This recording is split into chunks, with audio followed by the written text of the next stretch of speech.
ನವಿಲುಗರಿ. ಕೃಷ್ಣನ ಶಿರದ ಮೇಲೆ ಸದಾ ಆಭೂಷಿತವಾದಂತಹದ್ದು ನವಿಲುಗರಿ. ನವಿಲುಗರಿ ಇಲ್ಲದ ಕೃಷ್ಣನೆಂದೇ ಗುರುತಿಸಿಕೊಳ್ಳಲಾರ. ಅಷ್ಟು ಅಪ್ಯಾಯಮಾನತೆ ನವಿಲುಗರಿಗೂ ಕೃಷ್ಣನಿಗೂ. ಇಂತಹ ನವಿಲುಗರಿ ಕೃಷ್ಣನ ಬಳಿ ಹೇಗೆ ಬಂತು ಅನ್ನುವುದಕ್ಕೆ ಒಂದು ಚಿಕ್ಕ ಕಥೆ.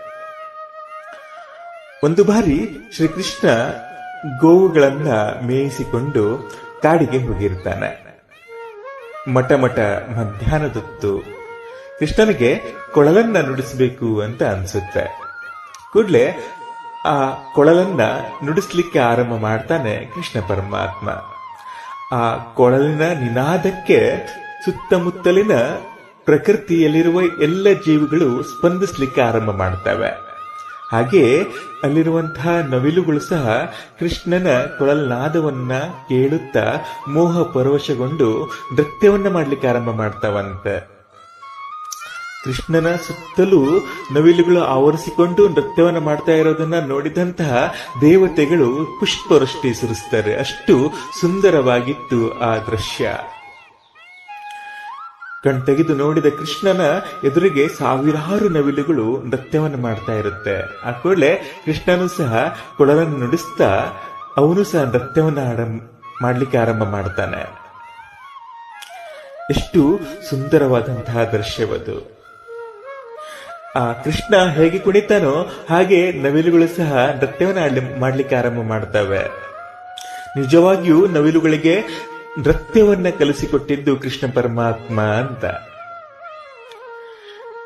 ಇದಕ್ಕಾಗಿ ನವಿಲುಗಳ ರಾಜ ಕೃಷ್ಣನ ಎದುರಿಗೆ ಬರ್ತಾನೆ. ಬಂದು, ಪರಮಾತ್ಮ, ನೀನು ನಮಗೆ ನೃತ್ಯವನ್ನ ಮಾಡೋದನ್ನ ಕಲಿಸಿಕೊಟ್ಟೆ, ಅದಕ್ಕಾಗಿ ಗುರು ಕಾಣಿಕೆಯಾಗಿ ಏನಾದ್ರೂ ಕೊಡಬೇಕು ನಾವು.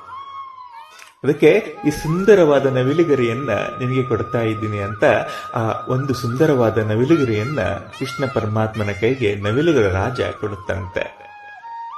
ಕೂಡಲೇ ಕೃಷ್ಣ ಪರಮಾತ್ಮ ಆ ನವಿಲುಗರಿಯನ್ನು ತೆಗೆದುಕೊಂಡು ಅದನ್ನ ತನ್ನ ಶಿರದ ಮೇಲೆ ಧರಿಸಿಕೊಳ್ತಾನೆ. ಧರಿಸಿಕೊಂಡು ಹೇಳ್ತಾನೆ, ನವಿಲುಗಳೇ, ನಿನಗೂ ಮತ್ತು ನಮಗೂ ಹಳೆಯ ಜನ್ಮದ ಸಂಬಂಧ ಹೊಂದಿದೆ, ಋಣ ಹೊಂದಿದೆ. ಅದನ್ನ ತೀರಿಸ್ಲಿಕ್ಕೆ ನೀವು ಕೊಟ್ಟಂತಹ ನವಿಲುಗರಿಯನ್ನ ನಾನು ನನ್ನ ತಲೆಯ ಮೇಲೆ ಧರಿಸ್ತೀನಿ. ಇನ್ಮೇಲೆ ನವಿಲುಗರಿ ಧರಿಸಿದ್ರೆ ಮಾತ್ರ ನಾನು ಕೃಷ್ಣ ಅಂತ ಜಗತ್ತು ಗುರುತಿಸುವಂತಾಗ್ಲಿ ಅಂತ ಆ ನವಿಲುಗರಿಗೆ ಒಂದು ದೊಡ್ಡದಾದಂತಹ ಗೌರವವನ್ನ ಕೊಡ್ತಾನೆ ಕೃಷ್ಣ ಪರಮಾತ್ಮ. ಇದು ನವಿಲುಗರಿಗೆ ಸಂದಂತಹ ಒಂದು ದೊಡ್ಡ ಗೌರವ. ಕೃಷ್ಣ ಪರಮಾತ್ಮ ಜಗತ್ತಿನ ಎಲ್ಲ ವಸ್ತುಗಳಿಗೂ ಅದರದೇ ಆದಂತಹ ಗೌರವವನ್ನ ಕೊಡ್ತಾನೆ ಅನ್ನೋದಕ್ಕೆ ಇದು ಸಾಕ್ಷಿ. ಇದು ಕೃಷ್ಣ ಪರಮಾತ್ಮನ ಹತ್ತಿರ ನವಿಲುಗರಿ ಬಂದಂತಹ ಒಂದು ಸುಂದರವಾದ ಕಥೆ. ಧನ್ಯವಾದಗಳು. ನಾನು ನಿಮ್ಮ ಪ್ರೀತಿಯ ಕಿರಣ್ ಮಂಜುನಾಥ್ ಪಾಲನ್ಕರ್.